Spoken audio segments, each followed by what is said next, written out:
So, magandang gabi mga idol. Ayan, at andito nga kami ngayon sa Ternate. Ayan, at anong oras na? Mag-alas 8 na pero wala pa.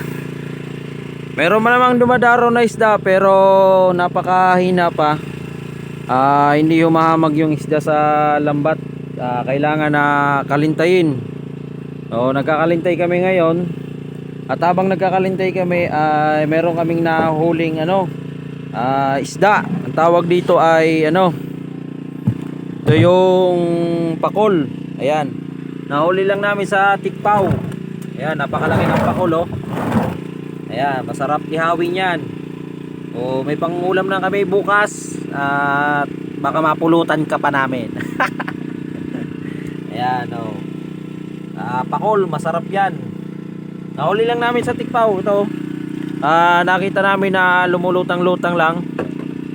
At nakuha ng isang kasamahan namin na Tikpaw. Sana susunod yan ay mga tamisa naman, mga pusit na malalaki.